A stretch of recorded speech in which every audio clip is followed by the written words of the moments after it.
ভালোবাসা হলো সেই ভয়ঙ্কর বিষ যা একটা মানুষকে পদে পদে বাধ্যতায় বাঁচিয়ে রেখে তিলে তিলে প্রতিনিয়ত নিহত করে।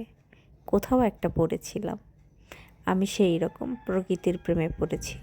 তাই মা ছেলে চলে গেলাম পতেঙ্গা সমুদ্র সৈকতে সন্ধ্যার আগ মুহূর্তে। গিয়ে এমন একটা দৃশ্য দেখব ভাবিনি। দেখুন সূর্যটা কেমন লালচে হয়ে আছে, ঠিক অগ্নিকন্যার মতো। সত্যি কথা বলতে কি, এত এত জাহাজের সমুদ্র দখল আমি আগে কখনো দেখিনি। তাই আগে কিছুক্ষণ আমি নীরবতা পালন করে আমি শুধু সাগরের সৌন্দর্য আর চারিপাশের পরিবেশ দেখছিলাম। কিন্তু আমার এমনই চোখ যে এইখানে কুকুর বিড়াল দেখি ওইখানে চোখ আটকে যায়। একটু সন্ধ্যা বেশি হয়ে গেছে, তাই অত ভালো ক্যাপচার হয়নি প্রকৃতি। ঠিক সন্ধ্যা একটা ভাব এসে গেছে, যদিও তখন ছিল রোজার মাস। তাই মানুষজন, এই যে মানুষগুলো দেখছেন, এরা কিন্তু এখানে বসে ইফতার করছিল আর আমি দেখছিলাম। আমার কাছে খুব ভালো লেগেছিল।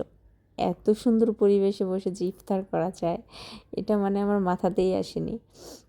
আর আমার বাচ্চা এত খুশি হয়ে গেছে, এখানে ওকে কিছু বাদাম কিনে দিয়েছিলাম। ও বসে বসে বাদাম খাচ্ছিল আর হাঁটছিল, কিন্তু সবাই কিন্তু ওকে এখানেও আদর করছিল। আর ও ভাবছিল এই কোথায় এলাম, আর এত বাতাস, ও বাতাসে পাগল হয়ে যাওয়ার মতো অবস্থা। ও শুধু এদিকে একবার তাকায় আর ওদিকে একবার তাকায় আর বাদাম খায়। এই যে ও বাদাম খাচ্ছে বসে বসে, আর সে বিশাল খুশি। আর এখানে গেলে হাজারো মন খারাপ ভালো হয়ে যায়। এই ঠান্ডা শীতল বাতাসে আপনাকে এত শান্ত করে দেবে যে আপনার কাছে মনে হবে যেন আপনি বরফ মিশ্রিত পানি হয়ে গেছেন।